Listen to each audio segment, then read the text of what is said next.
नमस्कार दोस्तों, स्वागत है पीडब्ल्यू ओनली आईएएस में।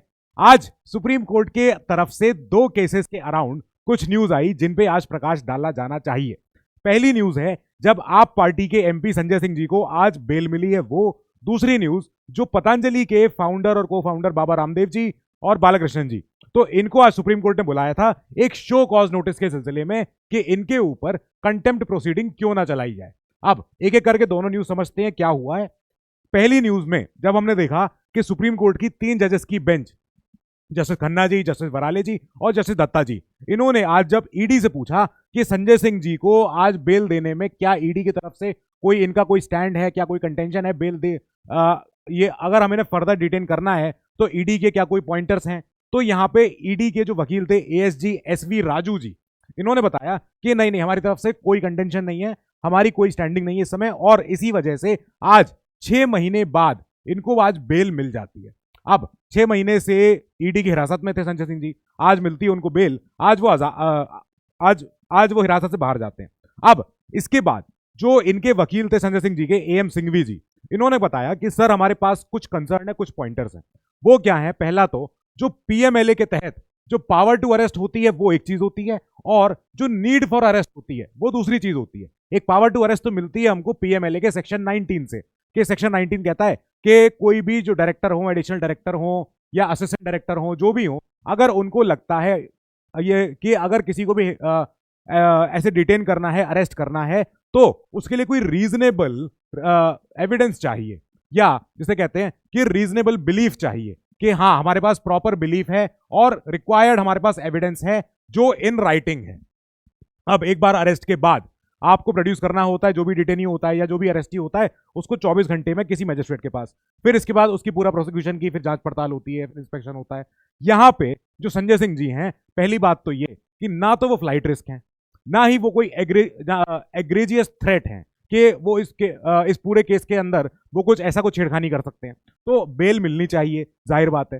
तीसरी चीज ये कि संजय सिंह जी के ऊपर जो भी एलिगेशंस हैं वो एलिगेशंस हैं एक एक्यूज्ड टर्न्ड अप्रूवर के द्वारा, जिनका नाम है दिनेश अरोड़ा।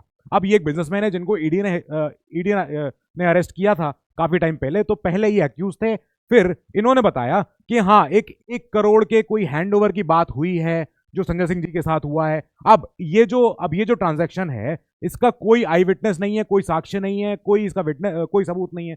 तो इसी आधार पे अब जब इनको अरेस्ट किया गया 6 महीने से, फिर आज इनको मिलती है बेल। अब दूसरी न्यूज जो हुई, दूसरी न्यूज में सुप्रीम कोर्ट की दूसरी बेंच थी, डिवीजन बेंच, जहां पे जस्टिस हिमा कोहली मैम और जस्टिस एहसानुद्दीन अमानुल्लाह जी थे। अब इन्होंने आज जब पतंजलि को बुलाया था एक एड के सिलसिले में, ये एड हमें पता है काफी टाइम से चर्चा में रहा है और ये एड आया था पिछले साल दिसंबर में द हिंदू में। अब इस एड में लिखा हुआ था कि save yourself and the country from the misconceptions spread by pharma and medicine industry. तो एलोपैथी के द्वारा जो भी मिसकंसेप्शन फैलाए हुए हैं, स्प्रेड किए हुए हैं, इन सबको झुटलाते हुए पतंजलि के प्रोडक्ट्स यूज करें, और ये सारे जो एलोपैथिक प्रोडक्ट्स हैं, मॉडर्न मेडिसिन है, उनके ऊपर एक कटाक्ष कसा था। अब हमें याद है कि 21 नवंबर 2023 को जब सुप्रीम कोर्ट की दूसरी बेंच थी, तब जिसमें जस्टिस ये अमानुल्लाह जी थे और जस्टिस पीके मिश्रा जी थे, उन्होंने कहा था कि पतंजलि कोई भी ऐसे कैजुअल स्टेटमेंट ना दे, कोई भी ऐसे क्लेम ना दे कि जो मॉडर्न मेडिसिन है उसकी एफिशिएंसी कितनी खत्म है या कितनी खराब है, जो भी है, ये ऐसे हमें कैजुअल स्टेटमेंट नहीं चाहिए। दूसरी बात, पतंजलि के सारे प्रोडक्ट्स पे हम एडवर्टीजमेंट का बैन लगा रहे हैं। इसके बाद पतंजलि के लॉयर ने बोला था कि सर ये बहुत ज्यादा हो जाएगा, क्योंकि पतंजलि और भी बहुत सारे प्रोडक्ट्स प्रोड्यूस करती है, तो हमको बहुत ज्यादा प्रॉफिट में फिर या फिर रेवेन्यू में फिर लॉस हो सकता है। तो जाहिर बात है कि खाली मिसलीडिंग एड्स के लिए सुप्रीम कोर्ट ने बोला कि नहीं, अब आप मिसलीडिंग एड्स नहीं करेंगे। साथ ही यहां पे आज बुलाया गया था जब सुप्रीम कोर्ट ने कि आप दोनों आइए यहां पे और हमें ये बताइए कि आपके ऊपर शो कॉज जो नोटिस है, वो जो आपने रिप्लाई दिया है, हम उससे सहमत नहीं है, हम उससे खुश नहीं है। ये बिल्कुल भी ऐसा नहीं है कि हम आपको बार बार मौके दें। आज जो तुषार मेहता जी ने बोला उसके बाद हम आपको एक चांस और देंगे बस। जो इनके एफिडेविट थे जिसमें इन्होंने अनकंडीशनल अपॉलॉजी लिखी है, बोली है, अब उस अपॉलॉजी में यह भी था कि सर हम चाहते हैं कि हम एफिडेविट फाइल कर सकें, पर हमें ऐसा महसूस हुआ, हमें ऐसा फील हुआ कि अगर हम पर्सनली यहां पे आ जाएं तो ज्यादा बेहतर है। फिर जस्टिस सर ने कहा कि नहीं, अपॉलॉजी जो है, जो आप सॉरी बोलना चाह रहे हैं, ये दिल से नहीं आ रही है, ये अच्छे से नहीं आ रही है, we are not believing this. जाहिर बात है कि आप खाली एक एक ऐसे शख्स को आप यहाँ पे रिप्रेजेंट कर रहे हैं जो कि हमारे इस कंटेम्प्ट प्रोसीडिंग का एक हिस्सा बन रहे हैं। तो आप यहाँ पे ग्रैंड स्टैंडिंग मत लीजिएगा। हम बिल्कुल भी नहीं चाहते हैं कि आप ये बोलो कि नहीं इनको नहीं पता था या कोई भी रीजन और भी कि जिसकी वजह से इन्होंने सुप्रीम कोर्ट के ऑर्डर का जिन्होंने उल्लंघन किया है। जब याद कीजिए जब सुप्रीम कोर्ट ने बोला था कि कोई भी कैजुअल स्टेटमेंट नहीं देनी चाहिए, कोई मिसलीडिंग एड नहीं होना चाहिए, और ये हुआ था नवंबर 21 को।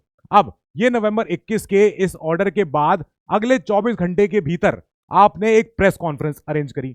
प्रेस कॉन्फ्रेंस में आपने कहा कि नहीं जो पूरा प्रोपेगेंडा है पतंजलि के खिलाफ ये हो रहा है वो हो रहा है। तो आप ये ना कहें कि हमारे जो फाउंडर या को फाउंडर को पता नहीं था। ऐसा नहीं हो सकता है, ये नहीं हो सकता है। तब इसके बाद फिर वकील साहब ने कहा कि नहीं नहीं सर हम समझते हैं कि हाँ ऐसा नहीं होना चाहिए था और हमें अपनी गलती महसूस हो गई है, वी हैव रियलाइज कि हाँ एक मिस्टेक हुई है और ऐसी नहीं होनी चाहिए थी। अब यहाँ पे फिर सुप्रीम कोर्ट की बेंच ने बोला कि खाली सुप्रीम कोर्ट की बात नहीं हो रही है, every court in this country जब एक ऑर्डर पास होता है तो उसके ऑर्डर का सम्मान, उसके ऑर्डर का इंप्लीमेंटेशन होना चाहिए in both letter and spirit, दोनों चीजों में। ऐसा ही नहीं बस खाली शब्द ही शब्द और बस आपने वही इंप्लीमेंट कर दिया, नहीं, आपको स्पिरिट से भी उसको फॉलो करना चाहिए, मन से भी फॉलो करना चाहिए। दूसरी तरफ जब जो पतंजलि के फाउंडर हैं एमडी बालाकृष्णन जी, तो इनको रिप्रेजेंट करते हुए विपिन सांघी जी लॉयर, इन्होंने कहा कि हम भी एफिडेविट लाए हैं और हम अपने एफिडेविट में सब कुछ बताना चाह रहे हैं कि हम भी अनकंडीशनल अपॉलॉजी दे रहे हैं। यहां पे जस्टिस हिमा कोहली मैम ने बोला कि कुछ प्रॉब्लम है। आप ऑर्डर में आपने 2-3 चीजें बोली हैं कि जो ड्रग्स और मैजिक रेमेडीज एक्ट जो है, ऑब्जेक्टेबल एडवर्टीजमेंट एक्ट, आप इसको भी हाईलाइट कर रहे हो। इसी एक्ट के वायलेशन की वजह से ही तो ये पूरा केस चल रहा है। अब इस एक्ट को आपने बोला है कि ये एक्ट तो जो है तब पास हुआ था जब कोई साइंटिफिक एविडेंस नहीं था, ये तब आयुर्वेद के पास, और आयुर्वेद के पास आज काफी सारा एविडेंस है, सब कुछ है। यहां पे जस्टिस मैम ने बोला कि देखिए आपने जो बोला कि जो एक्ट है बहुत ही एकदम आर्काइक एक्ट है और इस एक्ट को अब ज्यादा ऐसा नहीं करना चाहिए, तो इस हिसाब से तो हम जितने सारे एक्ट पुराने हैं हम उनको हटा दें, हम उनको ना लगवाएं।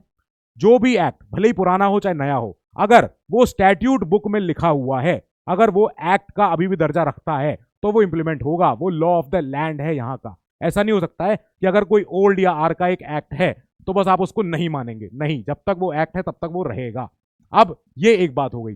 दूसरी बात ये, इन्होंने कहा कि जो हमारे एफिडेविट में एक पॉइंट और है, हम एफिडेविट में ये भी लिख के लाए हैं अपॉलॉजी के साथ भी कि हमारी कंपनी के जो मीडिया डिपार्टमेंट था उनको ये ऑर्डर का ज्यादा ध्यान नहीं था, वो कॉग्निजेंट नहीं थे, उन्हें पता नहीं था। तो यहां पे जस्टिस मैम ने कहा कि नहीं नहीं, आप इग्नोरेंस का सहारा नहीं ले सकते, इग्नोर नहीं हो सकते। आप ये नहीं कह सकते कि नहीं हमें पता नहीं था, हमें जानकारी में नहीं था, ये हमारे मीडिया डिपार्टमेंट को नहीं पता था। आपने जब सुप्रीम कोर्ट ने ऑर्डर दिया तो उसके बाद जब अगले दिन जब ऐड आता है और प्रेस कॉन्फ्रेंस भी होती है तो जाहिर बात है कि कंपनी के हर लेवल के कर्मचारी को पता तो होगा ही होगा। फिर इसके बाद जैसे सांघी जी ने बोला, एडवोकेट सांघी जी ने बोला कि सर एक बात और है, हमने जो भी ऐड किया वो हमने सर्विस टू द नेशन के लिए किया था। हमने बोला था कि हम देश के लोगों को जागरूक करना चाहते हैं, हम अच्छा ही चाह रहे हैं। अब यहाँ पे जसर मानुल्लाह जी ने बोला कि पहली बात तो ये, आप यहाँ पे एक कंटेम्प्ट प्रोसीडिंग में इन्वॉल्व हुए पर्सन के साथ आए हैं, you are here for a contemnor. दूसरी बात ये कि आप यहाँ पे कोई ग्रैंड स्टैंडिंग नहीं ले सकते। आप ये ऐसा कोई मंच, यहाँ पे सुप्रीम कोर्ट ऐसा कोई प्लेटफॉर्म नहीं है जहां से खड़े होके आप ये बड़ी बड़ी बातें करें।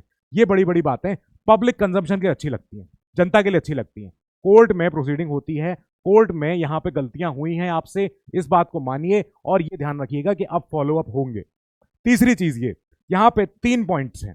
पहला पॉइंट तो ये कि जो भी बाबा रामदेव जी ने कोरोना के दौरान या कोरोना के बाद भी जो बोला था, आईएमए के अगेंस्ट बोला था, मॉडर्न मेडिसिन के अगेंस्ट बोला था, वो काफी ज्यादा बहुत ज्यादा पेचीदा है। अब ये बोलना ही बहुत खराब था कि जो कोरोना है उससे कोई प्रॉब्लम नहीं होती है और जो है जो मॉडर्न मेडिसिन है उसकी वजह से इतना सारा सब कुछ फैल रहा है, ये सब नहीं होना चाहिए। इसके अलावा मिसलीडिंग एड्स, ये एक प्रॉब्लम है।